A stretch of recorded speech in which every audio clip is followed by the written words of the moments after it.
Batgirl number 19, Hope Larson writing, Chris Wildgoose on art, which apparently is his last issue. I think I saw him on Twitter this week saying that he was sad that he was leaving Batgirl for all things. Yeah, he's been pretty good. Obviously, we all loved Albuquerque back at the start of the run, but Wildgoose has been a solid. Yeah, he's kind of been the definitive Rebirth Batgirl artist. Yeah. Because it's been so consistent. Yeah, it took maybe one or two of those one-shot issues off, but he's been on the arcs since after Albuquerque left. So, this issue... Now, let's get the first thing out of the way. The arc is called Cold Snap. I came in ready for the myth, the man, the myth, the legend. Blazing. And when I got through this, I just had a small chuckle going, well, Pete's about to be disappointed.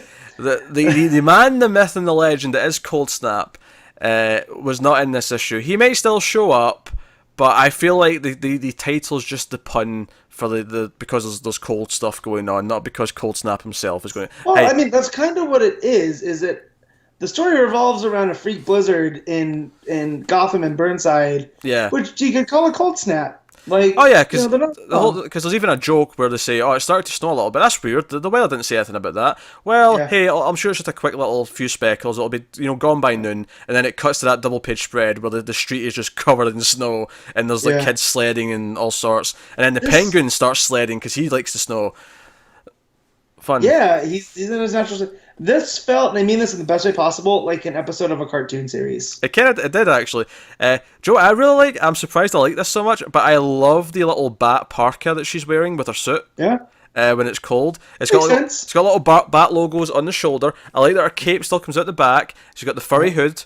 And she's got a scarf on. I really like. I prefer classic look Batgirl, but I actually think this little jacket worked well with her outfit. It has a function. It's keeping her warm, and it makes sense, I just does it really good. I'll appreciate on a character level the fact that Babs takes her coffee black, like that. Hey, more than that, I appreciate that Babs shows up to save a donut shop in the middle of the night and then eats 4 donuts before she leaves. That is, that's my Babs. And we get a little bit of political commentary in this, but also we got commentary on the hipster community, for lack of a better term. And this donut shop opens and it's competing with the mom and pop shop, which, and I feel it's kind of a take on these donut shops. Like, we have one here and they made a key lime donut, and I love key lime pie. But some things just need to be left alone. Like, we don't need a key lime donut. And so I like that commentary. Like, the mom and pop shops it's still killing it because they're simple donuts. Yeah, well, this other one is doing too much. I feel like the commentary there is more to do with franchises trying to impede the little guy. I guess there's that too. Yeah. You can pick on that, but I love how you went super specific though with your types of donuts though. Yeah, so this donut shop's been robbed. She shows up and helps. It turns out the thugs that are threatening this old couple are basically actors who have been hired to just do this, and as soon as Batgirl shows up and threatens them, they basically just buckle and please don't hurt us, we're actors. Yeah. And they're not good at that because they're hitting every gangster movie trope. Yeah, get out of town, 22 skidoo. And all this, and I thought that was pretty funny. Yeah, and then Babs even has a little joke with them where she pretends, "Oh, that's okay, you were just pretending. Oh, you leave." And then they get up to go. She's like, "Oh, shut up! I was kidding. I'm a good actor too. Yeah. You're staying here till the police arrive." And then we find out the next day that she had 4 donuts. Babs, my hero, Babs, you are indeed. But so the plot is that we have this freak snowstorm. And because it's so suspicious, and the mayor is like, Penguin's okay. He's basically keeping the city, the town of Burnside going.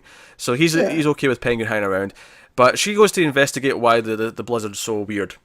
Yep. And you find out that the mayor appointed this new, he's kind of in control of getting the weather message out, But you find out he's a climate change denier. So yeah, they mentioned Babs, that. of course, has problems with that. Talk about getting political, by the way. That's what I want to get at. And I like that it does it here. And it's kind of in the Percy, it's over the top, but it also feels cartoony. So it drives that point home. Let's not gloss over the fact that Babs has her own bat snowmobile. Can we talk about that? I mean, she runs a tech company. I would assume she has all sorts of custom stuff. Oh, sure, but we turned the page, and she's arriving to the building in this snowmobile that's got the bat fins at the back, and I'm like, oh man, she has a snowmobile. does it snow often enough in Burnside and Gotham that she would think she would need a snowmobile on a regular basis? I'm just saying. Yeah. Especially since she normally has a car, so I'd expect a little snowmobile, like the little bike version. But no, she has a full-on bat car looking thing. Yeah. Snow Batmobile, Bat Snowmobile, White Batmobile. I don't know what you call it, but I don't know, but it's cool. Like, if this was the golden age of toys, we would have had a toy of this. Yeah, so she goes to the AWA, the local office, which is the American Weather Association. I learned something there. Thank you, Batgirl. And apparently, basically, she finds out that there's some fun stuff where the guy's really impressed that she's good at hacking and like building computer code and stuff. But she finds out that someone's hacked in and stopped everyone from knowing what's going on.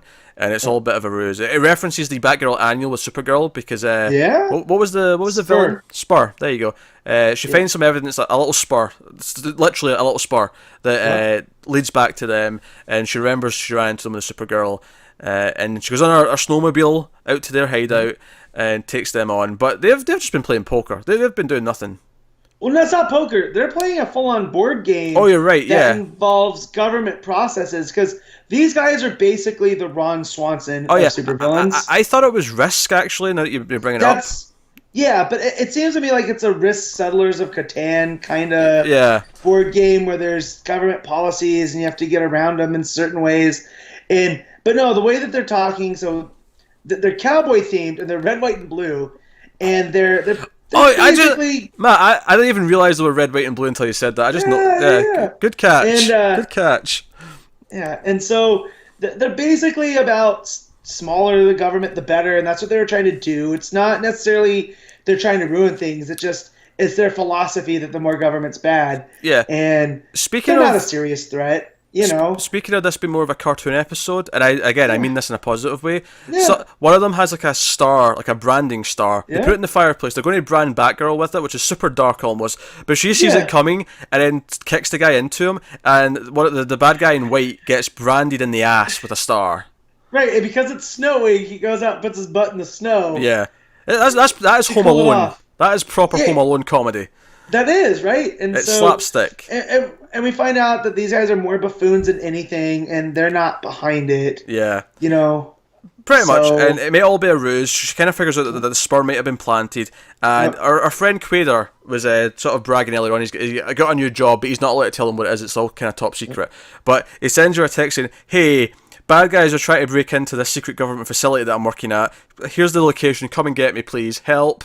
So that's the cliffhanger. She speeds off in her mobile because this might have all been like a ruse to get her out the town.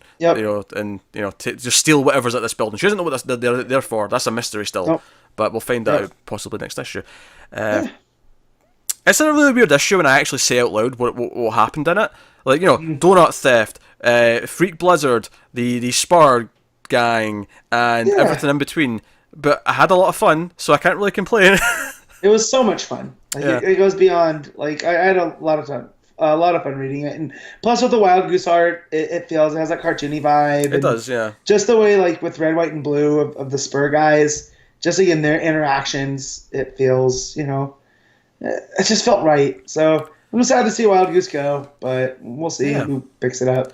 I think the solicit for the April, I don't know if this is who's going to be on it next month, but for April, I think it was Zhang who was on it, Minkayu Zhang. Okay, that's cool.